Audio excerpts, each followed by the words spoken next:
nous allons inviter ici le pasteur de la multitude, le docteur Way Anderson. Acclame plus fort le Seigneur. Alléluia. Acclame. Pendant qu'il arrive, continue à acclamer le Seigneur. Pendant qu'il arrive.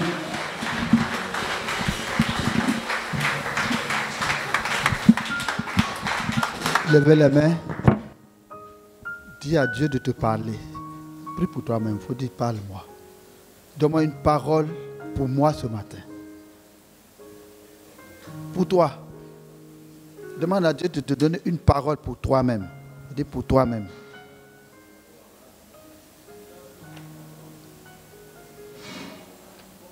Que tu vas comprendre. Une parole que tu vas recevoir dans ton cœur avec douceur. Une lumière. La parole de Dieu est lumière. Elle est vérité. Que tu la comprennes.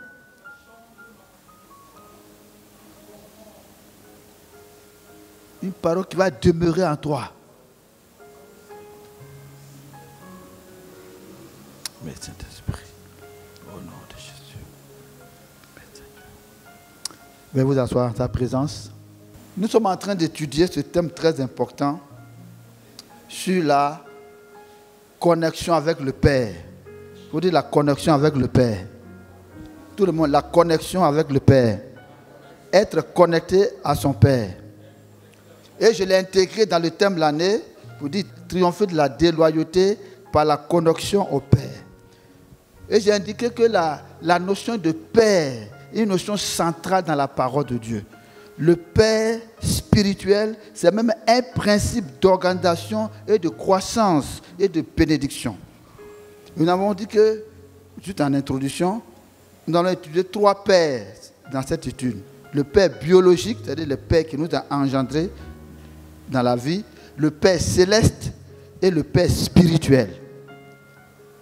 Le Père, en hébreu, c'est l'origine, la source. L'origine, la source. L'ordre intérieur. On a dit que le Père est le repère. Pourquoi? Parce que quand un enfant naît, son point de repère dans la vie, c'est son Père. Quand il naît, quand il ouvre les yeux, c'est la maison paternelle. Son père et sa mère qui sont ses repères. Et quand il va à l'école, il revient à la maison. Donc la maison familiale, le père, c'est le repère. Et on grandit par rapport à ça. J'ai dit par exemple, si quelqu'un a du Pougon, tu dis viens à Cocody. Mais si tu appelles quelqu'un, pour que la personne te dirige, il faut savoir d'où vient la personne. Si elle dit viens me voir, elle dit je ne connais pas l'endroit, je ne connais pas le chemin. Pour montrer à la personne le chemin, il faut que la personne te dise où il est. Si elle dit viens me voir, quelqu'un peut être à Yopougon, à Bobo et puis au plateau. Pour lui indiquer où je suis, ça dépend d'où il est. On est d'accord? Pour lui dire voici le chemin pour venir à moi, il faut qu'il me dise je suis ici. Il dit, bon, si tu es là, voici le chemin pour venir. Ça veut dire quoi? Son point de départ, là, c'est ça qui le dirige dans la vie. C'est à partir de là qu'il va te diriger dans la vie. Mais si ce point de départ est perdu, comment il va te diriger? C'est-à-dire, quel est le point de repère dans la vie? C'est pourquoi les enfants qui ont eu des parents divorcés, des parents difficiles, sont perturbés dans la vie. Ils n'ont pas de repère. De même, lorsque quelqu'un n'est pas connecté au Père céleste, il est perdu. Un homme qui n'est pas connecté, qui n'est pas sauvé, c'est-à-dire qui n'est pas connecté à Dieu, il vit sur la terre, mais il est perdu. C'est quoi Jésus a dit? Je suis venu chercher et sauver ce qui est perdu. Parce que les hommes sont perdus sans Dieu. Ils n'ont pas de repère.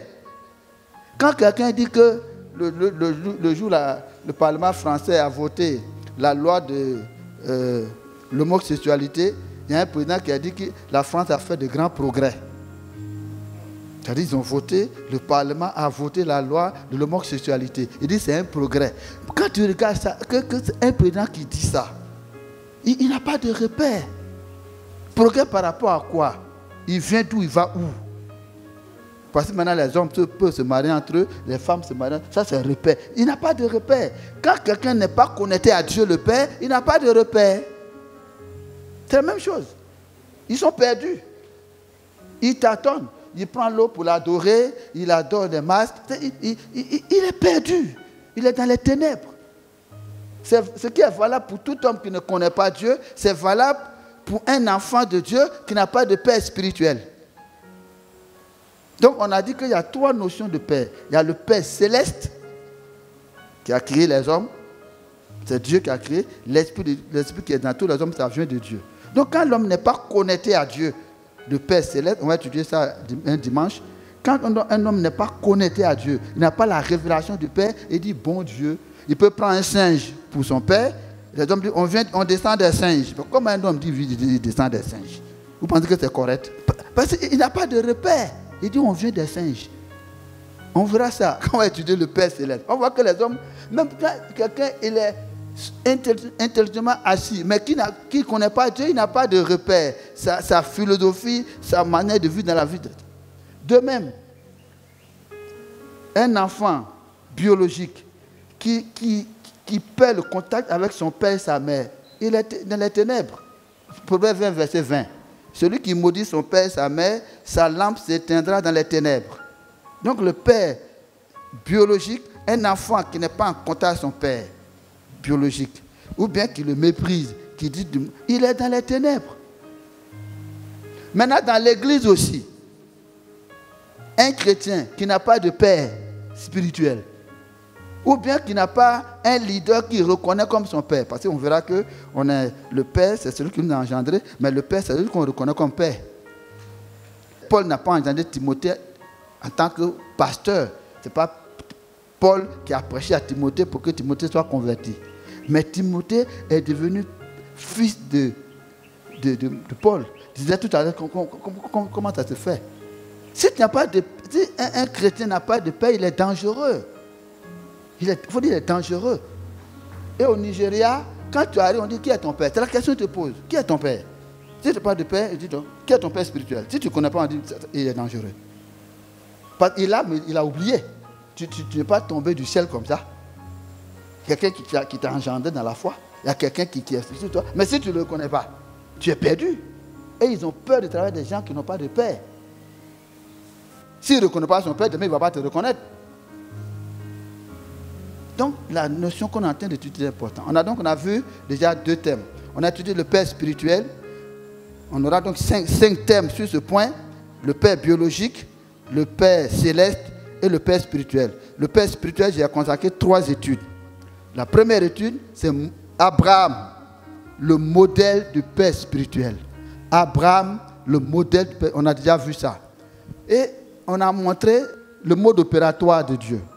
Abraham, le modèle du père spirituel. Voici le mode opératoire de Dieu dans l'église. Quand Dieu veut faire une œuvre, monter un mouvement, créer une église, Dieu ne fait pas une association. Dieu ne commence pas par un groupe de personnes. Dieu commence toujours par un homme. Il faut dire un homme. Un homme. Dieu a créé Adam. Ève n'était même pas là. Quand Dieu a confié le monde à Adam, Ève n'était même pas créée du tout. Et lorsque Adam et Ève ont péché, dans Genèse chapitre 2, jusqu'à chapitre 11, le monde était tombé dans la déchéance. Dieu a voulu restaurer le monde. Dieu a voulu introduire son plan de salut dans l'humanité. Dieu a pris un homme encore. Abraham. Il faut dire Abraham. Et voici comment Dieu opère. Quand tu sais ça, ça t'éclaire. Dieu appelle un homme. Cet homme, Dieu lui demande de sacrifier. La personne répond. Lorsque la personne répond à l'appel de Dieu, Dieu lui donne une vision. Une mission. Et lorsque la personne croit à la vision, Dieu lui fait alliance avec lui. Il fait une alliance. Et cette alliance fait de la personne le père de ce mouvement. Et de faire cette alliance fait de la personne la source de bénédiction. Le premier message est clair dessus. Donc, Dieu appelle l'homme, la personne répond, Dieu lui donne une vision, la personne croit à la vision, Dieu fait alliance avec la personne croit à cette alliance, et cette alliance fait que Dieu fait de cette personne le père. C'est-à-dire, le père, dans le père spirituel, ce n'est pas l'âge, hein? Ce n'est pas question d'âge. C'est celui qui crée quelque chose qui n'existe pas. Un père spirituel, c'est celui qui crée un mouvement spirituel, qui crée une église, qui crée une œuvre qui n'existait pas du tout. De même, le père biologique engendre un enfant qui n'existait pas. Le père spirituel, c'est celui qui engendre un mouvement. Et parce que Dieu l'a appelé, Dieu bénit le Père. Dis Amen. Dieu bénit le Père. Le Père, c'est quelqu'un que Dieu bénit. Parce que Dieu fait de lui la source de toutes les bénédictions qui vont être rejaillies dans cette œuvre. C'est pourquoi il a dit à Abraham, je te bénirai. Je ferai une source de bénédiction. Donc le Père, la première étude, le Père est source de bénédiction. Il y a quelque chose que Dieu a mis en lui. Dieu le bénit pour qu'il bénisse. Donc le Père est béni, il est source de bénédiction. Dis Amen. Je ne t'ai pas entendu. Amen. Le Père est source de bénédiction. Et il faut être connecté au Père. C'est-à-dire, toutes les bénédictions que Dieu va déposer, c'est au travers de lui. De même que même l'enfant biologique, tout ce que l'enfant a vient de son père d'abord, oui ou non? Le parallèle est très simple. L'enfant est béni à cause de son père. Et la postérité spirituelle est bénie à cause du Père. Donc il faut être connecté au Père. Il faut être attaché au Père. Il ne faut pas abandonner le Père. Le fils prodigue a abandonné le Père. Vous comprenez ce qui lui est arrivé? Il a quitté le Père sans du motif. Il était dans les ténèbres, dans le dénuement. Il y a beaucoup d'enfants de Dieu qui sont dans la pauvreté. Ou bien ils mènent une vie qui n'a rien à voir avec ce que Dieu voulait pour eux. Rien à voir. Ça ne va pas t'arriver. Dis Amen. Dites Amen. Et dimanche passé, on a vu le deuxième message, avoir l'Esprit du Père. L'Esprit du Père dans Nombres chapitre 11. Lorsque Dieu a appelé Moïse pour faire sortir les enfants d'Israël, il les a amenés dans le désert. Et arrivé dans le désert, Moïse était seul pour conduire tout le troupeau. Jéthro, son beau-père, est venu le voir. Il a apporté sa femme parce que Moïse avait laissé sa femme chez Madian pour partir en Égypte. Et lorsqu'il a fait sortir Israël d'Égypte, son beau-père lui a envoyé sa femme dans le désert. Donc quand il est arrivé, c'est un chef madianite, hein, il a vu Moïse servir du matin au soir. Moïse avait entre 2 millions, 3 millions de personnes. Sans compter les enfants. 2-3 millions de personnes. Et lui seul, il est géré du matin au soir. Son beau-père lui a dit, ce que tu fais, c'est pas bon. Tu vas t'épuiser. Et tu vas épuiser le peuple, tu peux arriver en Canaan. Il faut décentraliser, il faut confier, il faut désigner 70 personnes que tu vas charger de faire. Donc Moïse a désigné 70 personnes pour l'aider. Mais, quelques mois plus tard, Moïse était tout seul. Nombre chapitre 11 disait cela. Il a vu qu'il portait seul le fardeau. Autrement dit, les 70 qu'il a nommés, sur le conseil de Jéthro, ne l'ont pas aidé. Nombre chapitre 11. Il était épuisé. Et il a dit à Dieu, je suis fatigué, il faut m'aider. Nombre chapitre 11, verset 14. Je ne puis à moi seul porter tout ce peuple, car il est trop pesant pour moi. Je ne puis à moi seul porter tout ce peuple, car il est trop pesant pour moi. Plutôt que de me traiter ainsi, tue-moi, je te prie, si j'ai trouvé grâce à tes yeux, et que je ne vois pas mon malheur. L'Éternel dit à Moïse, assemble auprès de toi 70 hommes, des anciens d'Israël, de ceux que tu connais comme anciens du peuple, ayant autorité sur lui. Amène-les à la tente d'assignation qui s'y présente avec toi. Je descendrai, là je te parlerai. Je prendrai de l'esprit qui est sur toi, je le mettrai sur eux, afin qu'ils portent avec toi la charge du peuple et qu'ils ne te la portent pas seul. Dites Amen. Dieu dit, Moïse dit, je suis fatigué. Il dit, bon, prends 70, va dans la tente d'assignation, je vais te parler. Je vais descendre, je vais te parler, je vais prendre l'esprit sur toi pour leur donner pour qu'ils te servent. Autrement dit, ce qu'on a vu dimanche passé, c'est que les 70 que Moïse a nommés sur le conseil de Jéthro n'ont pas pu l'aider à faire. C'est-à-dire que si vous n'avez pas l'esprit du leader, vous ne pouvez pas servir dans la vision. C'est la leçon principale. Puisque le conseil de Jéthro était pertinent, Moïse a désigné 70, mais ils n'ont pas pu l'aider. Si vous n'avez pas l'esprit du leader, vous ne pouvez pas le servir. Il sera toujours seul. On a vu également dans l'église de Corinthe. Dans l'église de Corinthe, c'est la même chose. L'église de Corinthe, il y avait beaucoup d'hommes de Dieu. Il y a certains qui se réclamaient d'Apollos, de Paul, de Jésus et puis de Céphas. Donc, ils avaient 4 pères dans l'église. Certains, ils se réclamaient de Jésus. C'est le plus spirituel, ça. Ce n'est pas Jésus. Jésus est mort à la croix. Mais c'est Jésus. Il y a des gens que Jésus a pris pour les sauver. Il dit, nous, on est de Jésus. On est de Céphas. L'église était divisée. Et dans une église où il y a plusieurs leaders comme ça, l'église n'avance pas. Et dans cette église, c'était rempli de dons, mais l'église ne progresse pas. Il y a un seul, Timothée, qui avait reconnu en Paul son père. Donc c'est le seul qui a pu être utile à Paul. Et on a incité à force que si quelqu'un n'a pas l'esprit du Père, il ne peut pas servir le Père. Et on a dit là, comment il faut avoir l'esprit du Père? On a dit que l'esprit du Père, ce n'est pas l'esprit humain. C'est l'esprit. Quand l'esprit sort de quelqu'un, la personne meurt. Donc ce n'est pas l'esprit humain. Jésus a dit, je rends mon esprit, puis Jésus est mort. Donc c'est pas l'esprit dont Dieu parle, c'est la manifestation du Saint-Esprit. C'est-à-dire la manifestation de l'esprit. La grâce de Dieu, l'onction qui est sur sa vie. La manifestation. Et on a vu également, je vais aller plus vite pour arriver à mon message, on a vu qu'il y a 7 manifestations de l'esprit. Dans Ésaïe chapitre 11, il y a 7 manifestations de l'esprit. Ésaïe 11, verset 2. Il y a l'esprit de l'Éternel, l'esprit de sagesse et d'intelligence, l'esprit de conseil et de force, l'esprit de connaissance de Dieu et de crainte de Dieu. Donc il y a 7 manifestations de l'esprit. Ésaïe 11, verset 2.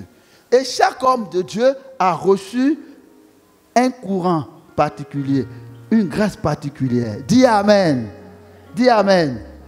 Chaque homme de Dieu que Dieu appelle, vous aussi, il y a une qualification que Dieu a donnée. Moïse avait l'esprit. Quel esprit qui était sur Moïse? Voilà. L'esprit de sagesse. C'est vrai que Moïse a fait des miracles. Il a coupé la mer en deux. Il a fait les miracles en Égypte. Mais l'esprit qui était sur Moïse, c'est l'esprit de sagesse. Pourquoi? Parce que lorsque Moïse a prié pour Josué, il lui a imposé les mains. L'esprit de sagesse est entré dans Josué. Dis Amen. Quel esprit qui était sur Élie? L'esprit de puissance. Il a prié, le feu est tombé. Il a prié, le ciel s'est fermé. Il a prié, le ciel s'est ouvert. C'était impressionnant. Donc, Moïse a impacté Josué et Élie a impacté Élisée. Maintenant, ce qui était important, on a vu que quand on voit la vie d'Élisée et la vie de Josué, la vie de Josué était extraordinaire. Josué a pu faire entrer Israël en Canaan. Et la Bible dit, du vivant de Josué, Israël a servi Dieu. Dis Amen. Et comme Josué est mort, ceux qui étaient les anciens de Josué ont gardé le peuple encore dans la voie de Dieu. Dis Amen. Mais quand Élie est mort, Élisée a hérité. Qu'est-ce qu'Élisée a fait?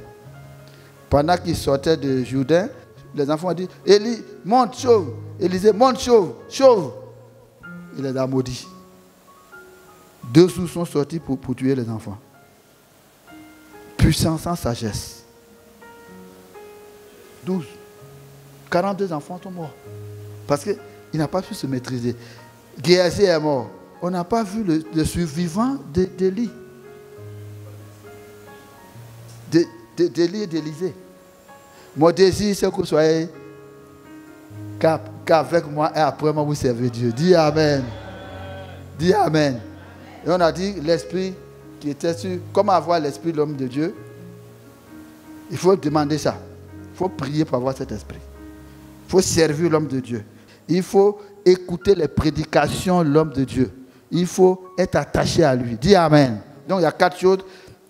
Prier, être attaché à l'homme de Dieu, écouter ses paroles. Et ce matin, on va continuer. J'ai résumé longuement pour que ceux qui n'étaient pas là soient au parfum. Ce matin, on va avoir les mêmes sentiments, les mêmes pensées et la même volonté que le Père. Avoir les mêmes sentiments, les mêmes pensées, la même volonté que le Père. Saint-Esprit vient sur moi pour clarifier ceci, pour apporter une grâce ce matin dans ce lieu. Au nom de Jésus. Amen. se connecter au Père, avoir les mêmes pensées, les mêmes sentiments et la même volonté que le Père. Il ne suffit pas seulement d'avoir l'Esprit du Père. On a vu que c'est important. Mais l'Esprit du Père est très important, mais ce n'est pas suffisant pour servir l'homme de Dieu. On a vu qu'il faut avoir l'Esprit du Père. Mais ce matin, ce qui est plus important, c'est avoir les mêmes pensées, les mêmes sentiments et la même volonté que le Père. Pour être connecté au Père, il faut avoir les mêmes pensées, écrivez ça le titre là, les mêmes pensées, les mêmes sentiments et la même volonté que le Père. Lisons Philippiens 2, verset 19. J'espère dans le Seigneur Jésus vous envoyer bientôt Timothée, afin d'être encouragé moi-même en apprenant ce qui vous concerne. Car je n'ai personne ici qui partage mes sentiments pour prendre sincèrement à cœur votre situation. Tous, en effet, cherchent leurs propres intérêts et non de Jésus-Christ. Il dit, personne ne partage mes sentiments. Pourquoi? Parce que les gens cherchent leurs intérêts. Quand dans une église, les gens ne partagent pas les sentiments du leader, chacun cherche ses propres intérêts. Deuxième verset. Seulement, conduisez-vous d'une manière digne de l'évangile de Christ, afin que, soit que je vienne vous voir, soit que je reste absent, j'entends dire de vous que vous demeurez ferme dans un même esprit, combattant du même âme pour la foi de l'évangile. Demeurez ferme dans un même esprit, combattre d'une même âme. Donc, pour être connecté à l'homme de Dieu, il faut avoir les mêmes sentiments, les mêmes pensées et la même volonté. Quand Paul dit que Timothée a les mêmes sentiments que moi, il veut dire que Paul a les mêmes préoccupations, les mêmes désirs. Il a dit même que Timothée a la même âme que lui. Pour être connecté à l'homme de Dieu, il faut avoir la même âme que lui. Il faut dire la même âme. Ferme dans un même esprit. Il faut être ferme et combattre d'une même âme. Tout le monde ferme dans un même esprit et combattre d'une même âme. Ferme dans un même esprit et combattre d'une même âme. Qu'est-ce que l'âme? Autrement dit, il faut avoir la même âme que le leader. Il faut dire avoir la même âme que le leader. Quelles sont les fonctions de l'âme? Je dis, quelles sont les fonctions de l'âme? L'âme a 3 fonctions. Ce que j'ai dit maintenant, c'est très élevé, mais c'est important pour vous. L'âme a 3 fonctions. L'âme, c'est le siège de la pensée. L'âme, c'est le siège de la pensée. Nous pensons, non pas parce que nous avons un cerveau. Nous pensons parce que nous avons une âme. Qu'est-ce que j'ai dit? Nous pensons, non pas parce qu'on a un cerveau. On pense parce qu'on a une âme. Dis Amen. Dis Amen. Parce que lorsque quelqu'un est mort et que son âme est partie, son cerveau est là, non? Est-ce qu'il continue de penser? Lorsque quelqu'un meurt, que son âme s'en va, son cerveau est toujours là, est-ce que son cerveau fonctionne encore? Non. Autrement dit, c'est l'âme. Le cerveau, c'est le moyen de transmission de l'âme. Donc, nous pensons parce que nous avons une âme. Ce n'est pas notre cerveau qui nous fait penser. Dis Amen. Lorsque une âme sort de quelqu'un, son cerveau est là, mais cette personne ne pense plus. Donc, ce n'est pas le cerveau qui fait penser. C'est l'âme. Il faut dire l'âme. Donc, c'est dans l'âme que se trouve la pensée. Quand on a l'âme du Père, il faut écrire, quand on a l'âme du Père, on pense comme lui. Je vais écrire ça. Quand on a l'âme du Père, on pense comme lui. On pense comme le Père, quand on a la même âme que lui. Quand on a la même âme que le Père, on pense comme lui. Et on pense comme lui parce qu'on a la même âme. C'est la première fonction de l'âme. La deuxième fonction de l'âme, c'est le sentiment. L'âme, c'est le siège des sentiments. Dans les sentiments, on ressent les émotions, la joie, la tristesse. C'est dans l'âme. On ressent la tristesse, la joie, les émotions. Donc ici, c'est les émotions. Quand quelqu'un meurt, il ne ressent plus rien. Lorsque quelqu'un meurt, son âme s'en va, il ne peut plus ressentir. Vous pouvez le célébrer, les discours funèbres qu'on fait souvent, tous les éloges, il ne sent plus rien. Il n'est plus là. Donc, c'est l'âme qui nous fait ressentir la joie. Dites Amen. La joie, la tristesse. Donc, pour ressentir les mêmes choses, pour voir les mêmes sentiments, il faut avoir la même âme. Autrement dit, quand Paul dit que Timothée a les mêmes sentiments que moi, c'est-à-dire il ressent les mêmes choses. C'est comme dans un foyer, dans un couple. Lorsque vous avez la même âme, mais vous sentez l'autre. Et les couples qui vivent séparément, qui ne sentent pas ça, ils cohabitent, ils vivent côte à côte. Ils cohabitent. C'est-à-dire ils sont côte à côte. Non. Quand il y a une même âme, on ressent ce que l'autre ressent. Ce qui fait sa joie, ce qui fait sa douleur, ce qu'il ressent. Recevez cette grâce ce matin, dites Amen. Recevez la grâce. Ressentez les mêmes choses que je ressens. Recevez l'âme que Dieu m'a donnée. C'est important. Donc, quand quelqu'un meurt, il ne sent plus. Quand on a l'âme du Père, on ressent les mêmes choses que lui. Okay. Quand on a l'âme du Père, on ressent les mêmes émotions spirituelles, les mêmes sensations, les mêmes réactions. Donc, quand on a l'âme du Père, on ressent les mêmes choses que lui. Recevez l'âme de votre Père ce matin, dans le nom de Jésus. Troisièmement, l'âme, c'est le siège de la volonté des décisions. L'âme, c'est le siège de la volonté des décisions, des choix, des décisions, des volontés. Imaginez l'homme et la femme qui auraient la même âme. Leur couple sera merveilleux, oui ou non? Leur couple sera merveilleux. Dites Amen. C'est ça. Une église où ça va se faire, c'est ce que Dieu est en train de préparer. D'ici 6 mois, on aura la même chose. D'ici 6 mois, même avant, Dieu va faire ça. Dis Amen.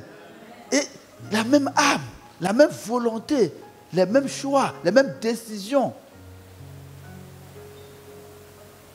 Quand l'apôtre Paul dit que Timothée a les mêmes sentiments, ça veut dire qu'il a les mêmes choix, les mêmes décisions, la même volonté. Donc, avoir la même pensée, ça veut dire avoir les mêmes sentiments, les mêmes pensées, la même volonté. Jésus faisait que la volonté de Dieu, il a la volonté du Père. Jésus était un avec Dieu, il avait les mêmes sentiments, les mêmes volontés et les mêmes pensées. Pour illustrer cela, je vais prendre le cas d'Élie et Élisée. 2 Rois chapitre 1.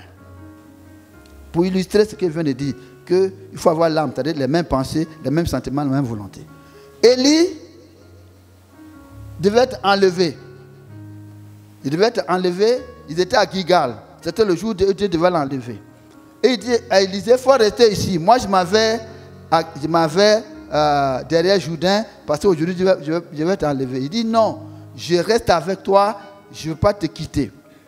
Il quitte Gilgal, ils arrivent à Bethel. À Bethel, il dit, il faut rester ici, je vais continuer. Il dit, non, non, je te suis. Ils arrivent à Jéricho. Les prophètes disent, aujourd'hui, ton maître va t'enlever. Il dit, je le sais. Élisée dit, je ne reste pas. Il dit, je te suis. Ils ont traversé le Jourdain. Il dit, maintenant, qu'est-ce que tu me demandes? Vous avez vu? Gilgal, Bethel, Jéricho, Jourdain. Qu'est-ce que tu veux? Il dit, je veux une double portion de l'esprit qui est sur toi. Une double portion de l'esprit. Il dit, ah bon? Tu demandes quelque chose de difficile. Il faut dire quelque chose de difficile. Qui veut l'esprit qui est sur moi? Quel esprit tu as vu sur moi? Tout là, je vais parler à la fin. Il dit, tu demandes quelque chose de difficile. L'onction qui a fermé le ciel pendant 3 ans, qui a ouvert le ciel, c'est ça que tu veux? L'onction qui a fait nourrir une veuve en pleine famille, c'est ça que tu veux? L'onction qui a fait que les corbeaux quittaient un pays étranger pour m'apporter à manger 2 fois par jour, c'est ça que tu veux? Il dit, c'est ce que je veux. Il dit, c'est difficile. Tu vois, c'est difficile. C'est-à-dire, il a atteint un niveau de foi où il peut... Quand il a fermé le ciel, Dieu ne lui a pas dit. Hein? Quand on lit 2 Rois 17, c'est lui qui a dit, Akab, il ne va pas pleuvoir. Ce n'est pas Dieu qui a dit. Mais après, Dieu a dit, j'ai validé ça. Ce n'est pas Dieu qui a dit, il faut dire le ciel va se fermer. Non. Il a vu Akab. Toi, tu te moques de Dieu, tu envoies les faux prophètes. Il ne va pas pleuvoir. Ce n'est pas Dieu qui lui a dit. Mais plus tard, on voit que Dieu a parlé. C'est comme si Dieu a validé sa parole. Dis Amen. Et puis, quand il a fini les faux prophètes, il a dit, bon, Aka, il faut rentrer chez toi, il va pleuvoir maintenant. Rentre chez toi, il va pleuvoir. Il a prié 7 fois, le ciel. Donc, il avait un niveau de... Il dit, c'est ça que... Élisée se dit, c'est ça que je veux. Il dit, ce que tu veux, c'est difficile, hein. Mais il y a une condition. Lisez cela. Tout le monde, il veut qu'on voit la condition, tout le monde. Parce que c'est la clé du message, ça. 2 Rois, chapitre 2, verset 9. Lorsqu'ils eurent passé, Élie dit à Élisée, demande ce que tu veux que je fasse pour toi, avant qu'ils soient enlevés avec toi. Il répondit, qu'il y ait sur moi, je te prie, une double portion de ton esprit. 2 Rois 2, verset 10. Élie dit, tu demandes une chose difficile. Mais si tu me vois pendant que je serai enlevé d'avec toi, cela t'arrivera. Sinon, cela ne t'arrivera pas. 2 Rois 2, verset 10. Tu demandes une chose difficile. Mais si tu me vois pendant que je serai enlevé avec toi, cela t'arrivera. Sinon, cela ne t'arrivera pas. Il dit, si tu vois ce que je vois, tu vas recevoir l'onction. Mais si tu ne vois pas, tu ne vas pas recevoir l'onction. Si tu vois ce que je vois, mais si tu ne vois pas, ça ne va pas t'arriver. Autrement dit, si tu vois dans l'invisible, si tu as la même vision que moi, si tu vois ce que je vois, bientôt Dieu va m'enlever au ciel, sans connaître la mort. Voici quelqu'un qui savait l'heure de sa mort. C'est impressionnant. Il savait comment il ne va pas mourir, il va être enlevé. C'est une dimension. Il était trop près de Dieu. Il y a une telle connexion avec Dieu que Dieu dit, bon, ce n'est pas la peine de passer par la mort, viens en même temps. Ce n'est pas la peine. Viens en même temps. Ce n'est pas la peine de faire quoi la mort. Viens directement. Et il dit, regarde comment Dieu m'apprécie, la manière Dieu me voit là, pour m'enlever là. Si tu me vois tel que, si tu reconnais ce que Dieu voit en moi pour m'enlever comme ça, c'est pas physique ça. Si tu vois ce que je vois, autrement dit, il faut avoir la vision de l'homme de Dieu. Il faut voir ce que l'homme de Dieu voit. Pour avoir les mêmes sentiments, les mêmes pensées, il faut voir. Mais comment il faut voir? Comment il faut voir? Comment je dois faire pour voir ce qu'il voit? Il faut que Dieu ouvre les yeux pour voir. Je dis, il faut que Dieu ouvre les yeux pour voir. L'apôtre Paul avait les yeux fermés. Il ne voyait pas la beauté de l'évangile. Il persécutait l'église. Jusqu'à ce que Dieu ouvre ses yeux. Dites Amen. Dieu va ouvrir vos yeux. Quand on ne voit pas, on discute. Quand on ne voit pas, on conteste. Quand on ne voit pas, on dit, mais pourquoi lui, il veut qu'on fasse comme ça? Je ne vois pas pourquoi il veut qu'on fasse ça. Je ne comprends pas. Mais quand on ne voit pas, on ne comprend pas. Mais quand on voit, on comprend. Dis Amen. L'apôtre Paul combattait l'église. Il ne voyait pas pourquoi les gens adoraient Jésus. Il ne voyait pas pourquoi les gens pouvaient donner leur vie pour Jésus. Il ne comprenait rien. Disons cela. Dieu a ouvert les yeux de Paul. Ce matin, Dieu va ouvrir tes yeux. Il faut dire, au même instant, il tomba de ses yeux comme des écailles. Il recouvra la vue, il se leva et fut baptisé. Le drame, la plupart des personnes, ceux qui ne voient pas dans le monde spirituel. La vision d'abord, c'est une affaire spirituelle. L'église, c'est une œuvre spirituelle. L'église, ce n'est pas une association d'hommes et de femmes qui se réunissent pour une gestion inclusive. Ce n'est pas ça du tout. Non. Ce n'est pas ça. C'est spirituel. Moi, j'ai vu cette église dans vision, en songe. Et la plupart ici ont vu, mais tout le monde n'a pas vu. C'est Dieu qui doit ouvrir des yeux pour voir. Dis Amen. L'apôtre Paul persécutait l'église parce qu'il ne voyait pas. Juste le jour où Dieu lui a ouvert les yeux. Même pour ton mariage, pour ta femme. Dieu doit ouvrir tes yeux. Mais ton mari peut là, tu ne vois pas. C'est spirituel. Tu dis, oh, l'homme là, ce n'est pas l'homme que je veux. Non, lui là, ce n'est pas que je veux. Maintenant, quand Dieu ouvre tes yeux, tu vois ce qui sera demain. Toi, tu le vois aujourd'hui, non? Mais Dieu, lui, le voit dans 5 ans. On a vu dans l'église ici, des jeunes gens qui voulaient marier une jeune fille, disent, non, moi, tu ne m'intéresses pas du tout. Mais plus tard, quand ses yeux se sont ouverts, c'était trop tard. Que Dieu ouvre tes yeux sur ton mari. Il est à côté de toi-même. Dis Amen. Il faut dire, Seigneur, ouvre mes yeux. Quand tu vois les païens courir après les choses de la terre, là, tu dis, mais ils sont malheureux. Ils ne voient pas briller la splendeur de l'évangile. Le monde qui nous attend là, ça n'a rien à voir, les choses de la terre, ça n'a rien à voir. Tout de corruption, de péché, d'orgueil, de vanité qui va passer, l'honneur qui m'est fait. Faut dire l'honneur qui me fait de servir Jésus. Dis Amen. L'honneur de servir Jésus, tu n'as pas entendu. C'est un honneur de servir Jésus. Il faut que tes yeux s'ouvrent. L'église est spirituelle. Tu ne peux pas me servir. Moi, je vois les choses autrement. Il faut que tu vois comme l'homme de Dieu pour le servir. Si tu vois ce que je vois, si tu vois comme je vois, dans le spirituel, alors tu auras l'onction sur moi. L'apôtre Paul persécutait l'église. Lorsque ses yeux se sont ouverts, il dit, dis donc. Mais il dit, je suis le dernier des croyants, le plus misérable. Persécutait l'église. Il a été pendu après. Que Dieu ouvre tes yeux, dis Amen. Que Dieu ouvre tes yeux sur les vanités de la chose de la terre et le royaume à venir. Tu ne peux pas servir dans l'église si tes yeux sont ouverts sur les choses de la terre et fermés sur les choses de Dieu. Tu vas tout doucement. Tu ne vas pas servir dans l'église tant que tes yeux sont largement ouverts sur la terre et fermés sur les choses de Dieu. C'est quand tes yeux seront ouverts au ciel et fermés sur la terre que tu vas servir l'église. Tu vas voir alors ce que voit l'homme de Dieu. Dis Amen. Tu vas voir l'église comme il voit. Tu vas voir ton avenir différemment. Des gens ici, ils ne voient même pas ce que Dieu prépare pour leur avenir. Comme un garçon va vous coucher à toi, alors que ce qui t'attend, tu n'as rien à voir. Tu dis, tu es fou, tu ne vas pas chez toi. Tu n'as pas dans ta tête. Ah! Me donner à toi, tu ne sais pas ce que Dieu prépare pour moi. Si tu vois ce que Dieu a pour toi là, tu vas rejeter les enfants de la terre. Mais si tu ne vois pas ça, tu vas courir après une maison, un portable, une voiture. Ça, c'est quoi ça? Il faut dire, Seigneur, ouvre mes yeux. Voici la première prière qu'on va faire. Il faut vous écrire ça. Écrivez ça. Que tout écaille qui voit la volonté de Dieu pour ma vie tombe au nom de Jésus. Seigneur, ouvre mes yeux. Que les écailles tombent de mes yeux. Pour voir l'évangile. Pour voir ce que voit l'homme de Dieu. Pour voir ma vie telle que tu vois. Pour voir la gloire qui m'attend. Pour voir l'église. Lisons cela. Que tout écaille qui voit la volonté de Dieu pour ma vie tombe. Écrivez ça 7 fois. On va lire. Vais vous lever pour lire ça.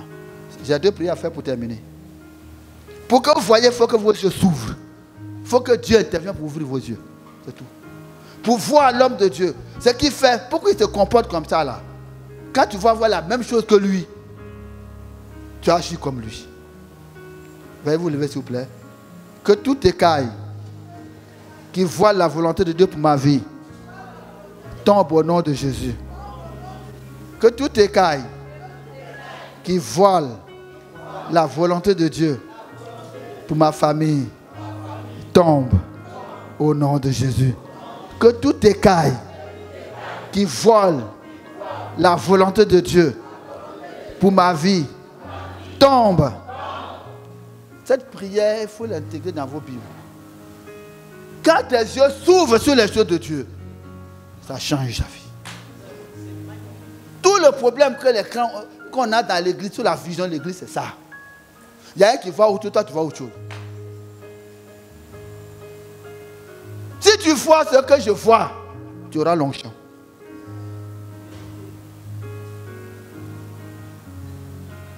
Si tu vois ce que Dieu voit, la Bible dit, Moïse est sorti de l'Égypte. Parce qu'il voyait l'invisible. Comment Moïse a pu sortir de l'Égypte? Comment il a pu laisser toute la gloire, toutes les richesses de l'Égypte et préférer l'opprobre du peuple de Dieu? Être méprisé. Parce qu'il a vu l'invisible. Et plus tard, dans la montagne de transfiguration, il est venu encourager Jésus. Ah là là. Il est venu. Et il dit, oh, on est avec toi. Tu tiens le coup. Tiens-le. Dis Amen. Il est entré dans l'histoire. Parce qu'il voyait l'invisible. Si vous ne voyez pas l'invisible, vous vivrez en deçà ce que Dieu veut pour votre vie. Cette prière-là, il faut la faire de tout votre cœur. Que tout écaille. On fait ça 7 fois. Que tout écaille qui voile la volonté de Dieu pour ma vie tombe au nom de Jésus. 1. Que tout écaille qui voile la volonté pour ma vie tombe au nom de Jésus. Que tout écaille qui voile la volonté de Dieu pour ma vie tombe au nom de Jésus. Que tout écaille qui voile la volonté de Dieu pour ma vie tombe au nom de Jésus. Que tout écaille qui voile la volonté de Dieu pour ma vie tombe au nom de Jésus. Que toute écaille qui voile la volonté de Dieu, la beauté de Dieu, la puissance de Dieu, la richesse de Dieu, la destinée de Dieu pour ma vie tombe au nom de Jésus. Priez cela. Dis ça 7 fois toi-même. C'est un tableau. Ouvre mes yeux, Seigneur, pour voir. Que tes yeux s'ouvrent pour voir ce que Dieu prépare pour toi. Que tout état qui voile pour mon mariage, tu dis pour mon mariage, pour mon travail, pour ma destinée, tombe plus fort, je n'entends pas. Que tes yeux s'ouvrent. Je ne t'entends pas. Je dis je ne t'entends pas. Je ne t'entends pas.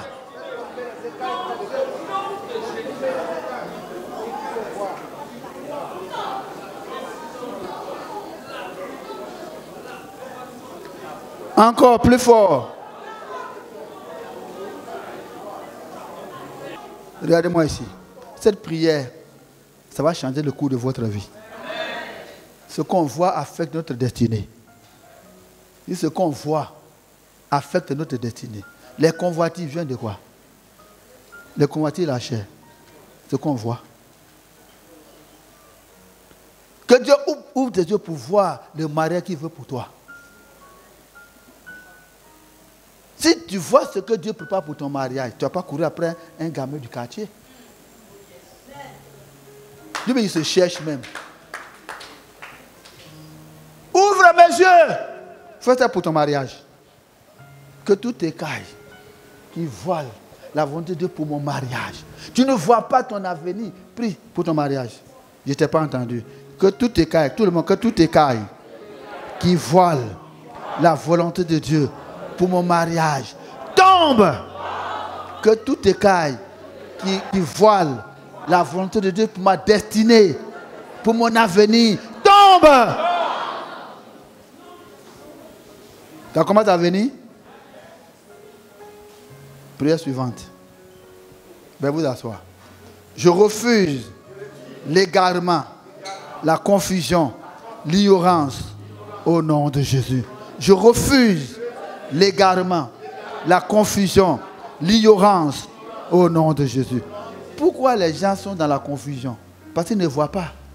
Ils ne savent pas ce qu'ils vont faire. Ils ne savent pas s'ils doivent accepter ce jeune homme, où ils doivent aller. Ils sont dans la confusion. C'est quand on ne voit pas, on est dans la confusion. Quand tu vois le chemin, tu prends le bon chemin, mais quand tu ne vois pas, il faut que je ne sois pas dans la confusion quant à mon avenir. Tu peux prier, faire cette prière. Seigneur, je refuse l'égarement, la confusion, l'ignorance au nom de Jésus. 7 fois.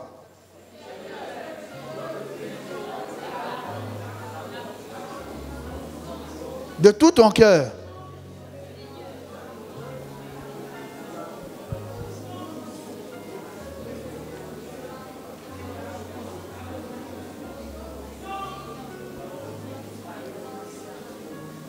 Au nom de Jésus. Amen. Vous dites, Seigneur, donne-moi de voir ce que voit mon Père. Ouvre mes yeux pour voir ce que voit mon Père. Amen. Tu murmures, tu te plains, tu refuses d'obéir parce que tu ne comprends pas. Quand le leader te donne des conseils, tu te plains. tu murmures, tu refuses même d'obéir parce que tu ne comprends pas. Et tu ne comprends pas parce que tu ne vois pas. Quand tu vas voir, les murmures vont disparaître. Dis Amen. Quand Dieu a placé sur toi un Moïse qu'il agit et que tu ne comprends pas. Et quand Dieu a placé un Moïse sur toi, qu'il agit que tu ne comprends pas, tu ne te plains pas, tu ne murmures pas, mais tu pries. Seigneur, ouvre mes yeux pour voir ce qu'il lui voit. C'est ça, ouvre mes yeux pour voir ce qu'il lui voit. Répète à moi, Seigneur, fais-moi voir ce qu'il voit et ce qu'il fait pour agir ainsi. Fais-moi voir ce qu'il voit qui le pousse à agir ainsi. Dites Amen. Parce que tu vois ce qu'il voit, tu auras la même vision, la même sensation. Élisée a vu et il a cru. Il a dit, mon père, char de cavalerie. Il a vu, il a reçu l'onction. Le manteau est tombé. Parce qu'il a vu, il a vu les chars venir prendre Élie. Il a vu. Parce qu'il a vu, le manteau est tombé. Manteau, puissance, onction, grâce. Quand tu verras, l'onction viendra sur toi. Deuxième prière qu'on va faire pour terminer. Ecclésiaste 9, verset 18. On va terminer. Ecclésiaste 9, verset 18. Tout le monde, la sagesse vaut mieux que les instruments de guerre. Mais un seul pécheur détruit beaucoup de biens. La sagesse vaut mieux que les instruments de guerre. Un seul pécheur détruit beaucoup de biens. Lisez ça 7 fois. Lisez ça 7 fois. C'est la dernière prière.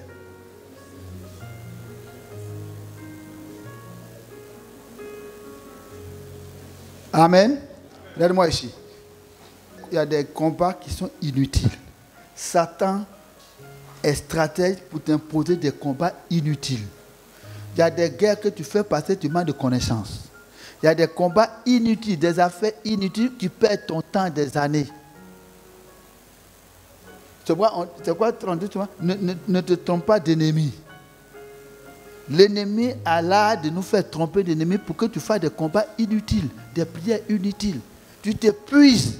Ce matin, faisons cette prière. La dernière prière. Je refuse de mener des combats inutiles. Je vais vous donner un exemple. Un jour, Josaphat est allé voir le roi Akab. Écoute-moi bien, un combat inutile. Il a failli mourir. Il est allé voir le roi Josaphat, le roi d'Israël. Akab, le roi de Juda. Il est allé voir le roi, et puis Akab dit, on va aller en guerre, on va aller attaquer les Philistins. Ils s'en vont, et le roi de Syrie a dit, bon, fais tout pour tuer le roi d'Israël. Et le roi d'Israël s'est déguisé. Et Josaphat est resté en habit royal. Dès que la guerre a commencé, tous les ennemis ont commencé à chercher à tuer le roi Akab. Ils ont saisi Josaphat, mais Dieu a pitié de lui. Ils ont découvert que ce n'est pas Akab. Ils l'ont laissé. Et une flèche a touché Akab, il est mort. Josaphat est allé faire une guerre inutile. Il dit une guerre, il allait mourir bêtement. Souvent, il y a des combats qui sont inutiles. Par exemple, tu te comportes mal et puis tu as une sale maladie. Tu manges mal et puis tu es malade. Tu fréquentes des gens qui ne sont pas bien. Tu te trouves dans une affaire bizarre. On vous emporte au commissariat. Tu fais 3 nuits là-bas. Tu n'as rien à voir. C'est inutile. Par l'ignorance. Il y a des guerres inutiles qui perdent du temps. Cette année, cette prière, quand j'ai vu, ça m'a fait du bien. Des prières, des guerres inutiles, des combats, des gens qui viennent te poser les affaires. Et puis tu t'impliques dans cette affaire, tu prends ton argent, ton énergie. C'est inutile. Il faut dire inutile. La sagesse vaut mieux que les instruments de guerre. Il faut dire la sagesse vaut mieux que les instruments de guerre. La sagesse vaut mieux que les instruments de guerre. Je refuse de mener des combats inutiles. Esprit de sagesse, brille en moi au nom de Jésus. Ça te dit quelque chose? Tout le monde, 7 fois. Je refuse de mener des combats inutiles par ignorance, par négligence, par paresse. Je refuse de mener des combats inutiles. Esprit de sagesse, brille en moi au nom de Jésus. Esprit de sagesse, éclaire mon esprit, illumine mon esprit. Dis ça 7 fois. Tout le monde. Surtout les jeunes gens.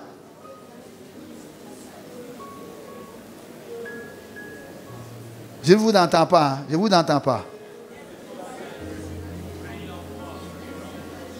7 fois. Esprit de sagesse.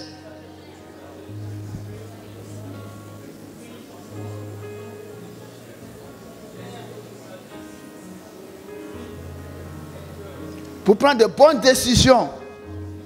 Pour m'engager de force de sagesse. Veuillez vous lever pour la prière finale. Est-ce qu'on peut acclamer la parole de Dieu? Veuillez vous lever s'il vous plaît. Il faut avoir l'esprit du Père, mais il faut avoir l'âme du Père, les sentiments du Père, la volonté du Père et les pensées du Père. Et pour cela, vos yeux doivent s'ouvrir. Si vous voyez les mêmes choses qu'ils voient, alors vous aurez les mêmes réactions. Il faut prier pour terminer.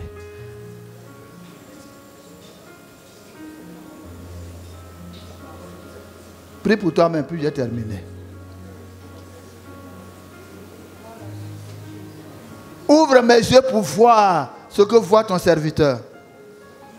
Fais tomber les écailles de mes yeux, que je vois ce qu'il voit. Je prie pour voir ce qu'il voit.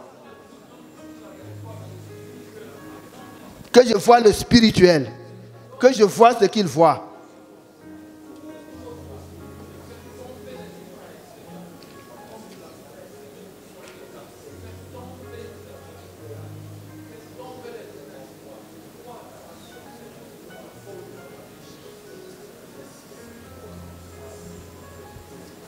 Que tout écaille, tout le monde, que tout écaille qui voile la volonté de Dieu pour la mévasie tombe.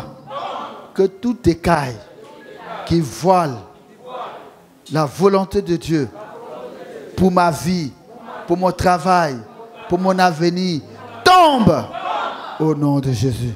Esprit de sagesse, brille en moi. Esprit de sagesse, brille en moi. Je refuse de mener des combats inutiles au nom de Jésus. Père, fais-moi voir ce que voit ton serviteur. Ouvre mes yeux pour voir la vision qu'il a, pour avoir les mêmes pensées, les mêmes sentiments, pour pouvoir être utile dans cette mission. Ouvre mes yeux pour voir ce qu'il voit. Alors, je ne vais plus contester. J'aurai les mêmes sentiments, les mêmes perspectives au nom de Jésus. Amen.